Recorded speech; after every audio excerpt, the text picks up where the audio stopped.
قبلہ یہ خود بقی کا جو نظریہ یہ صرف ایک مسلک سے ہے یا اس میں تمام لوگ اس کا احترام کرتے ہیں؟ اس کے پیچھے کیا راز ہے؟ جی جیسا کہ برادر عرفان نے بھی اپنی فرمائشات میں اظہار کیا اور بندے نے بھی دلائل بیان کیے کہ 7 ہجری تک تمام جتنے بھی علماء اعظم و اسلام ہیں وہ اس بات پر متفق نظر آتے ہیں، اور 7ویں ہجری تک یہ متفق علیہ مسئلہ نظر آتا ہے۔ بعد میں ایک سلفی ٹولہ تھا اور امام ابن تیمیہ، اور پھر بیچ میں 600-700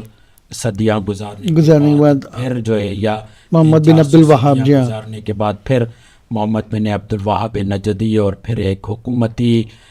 سرپرستی میں قبور کو منہدم کیا گیا اور گرایا گیا۔ اس میں جو اہم وجہ ہے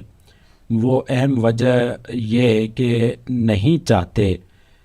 بنو امیہ فکر والے کہ اہل البیت مرجع خلائق، کیونکہ قبور کی طرف توجہ دلانے کی ایک وجہ، کیونکہ آپ کو پتہ ہے کہ فرہنگ تشیع میں اور فرہنگ اہل تسنن میں قبور کی زیارت ہے۔ برادران اہل سنت کے ہاں بھی قبور کی زیارت ہے، ٹھیک ہے، مگر یہ کہ سلفیوں نے آ کر اور ابن تیمیہ محمد بن عبد الوہاب نجدی کہ ایک گروہ نے آ کر اس کو حکومتی سرپرستی حاصل ہوئی تو تھوڑا بہت یہ گروہ مضبوط ہوا، ورنہ اس کے علاوہ جو خوش عقیدہ اہل سنت ہیں، جو تفضیلی اہل سنت ہیں، جو اہل البیت کو صحابہ کے سر کا تاج سمجھتے ہیں، جو اہل البیت کو تفوق اور فوقیت دیتے ہیں، وہ کبھی بھی زیارات کا انکار نہیں کرتے۔ اور اس اعتبار سے مستقل ہماری کتابوں میں ایک باب زیارت کا باب، جس میں یہ بیان کیا گیا کہ فقط ان کی زندگی میں ہی ان کا احترام نہیں بلکہ ان کے مر جانے کے بعد بھی ان کا احترام ہے۔ یہاں پر ایک اور جو شبہ سلفیوں کی جانب سے پیش کیا گیا اور کوشش کی گئی کہ اس کو لوگوں کے ذہنوں میں ڈالا جائے، وہ یہ تھا کہ مرنے والا جب اس دنیا سے چلا جاتا ہے تو پھر اس کا اس دنیا سے کوئی تعلق نہیں ہوتا، مگر وہاں پر سوال یہ ہے کہ آیا اس کی برزخی حیات شروع نہیں ہوتی؟ کیا برزخی حیات کا مطلب دنیا سے منقطع ہو جانا ہے؟ اگر دنیا سے منقطع ہو جانا ہے تو پھر وہ روایتیں جو خود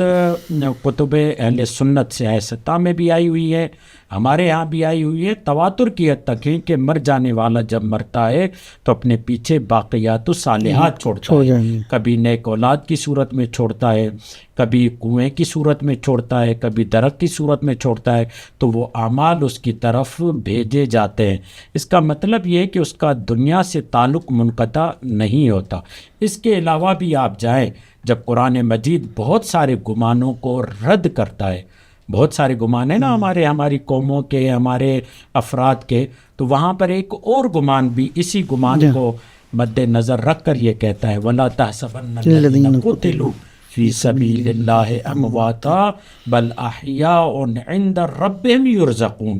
یعنی یہ جو تم گمان کرتے ہو کہ وہ مر گئے، ان کا دنیا سے تعلق ختم ہو گیا، نہیں، اللہ نے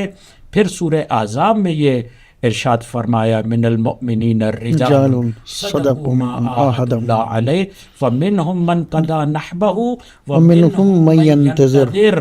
جو چلے گئے وہ انتظار کر رہے ہیں۔ اس کس بات کا انتظار کر رہے ہیں؟ کہ وہ پیچھے رہنے والے آئیں گے، یعنی دنیا اور آخرت کا پیوست ایک تعلق ہے،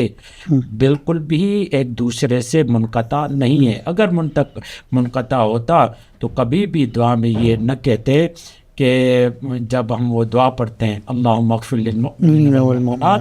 والمسلمین والمسلمات الاحیاء منہم والاموات تابع بیننا وبینہم بالخیرات، یعنی ان کی نیکیوں اور ہماری نیکیوں کو ایک دوسرے کی طرف تبدل دے، ایک دوسرے کی طرف رجوع دے، یعنی ان کی دعا ہمارے حق میں ہو اور ہماری دعا ان کے حق میں قبول ہو۔ یہاں تک قرآن کی بہت ساری آیتیں موجود ہیں،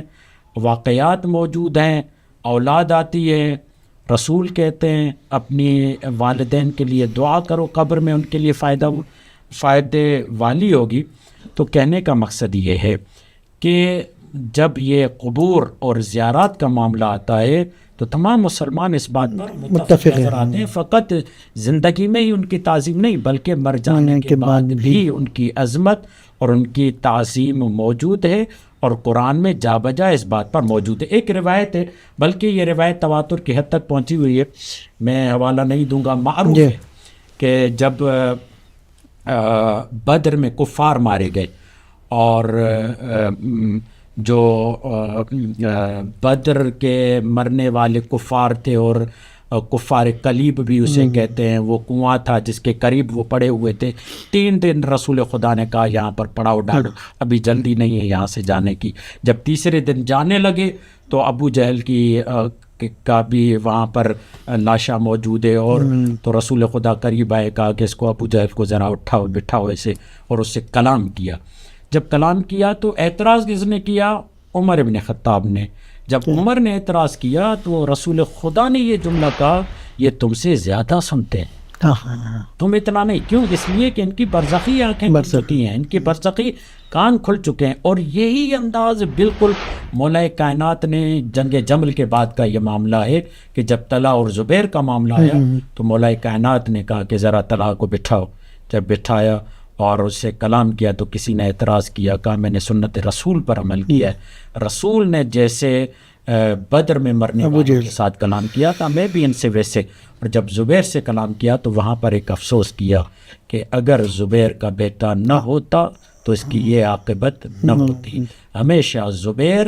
امامت کا پشت پناہ تھا۔ تو کہنے کا مقصد یہ ہے کہ قبور کی تعظیم، قبور پر جانا، اس پر سلام بھرنا، یہاں تک روایت۔ اچھا مزے کی بات ہے کہ یہ لوگ جو کہتے ہیں نا قبور کی زیارت نہیں کرنی چاہیے، 10 محرم کو کہتے ہیں اپنوں کی قبروں کی زیارت پہ جاؤ،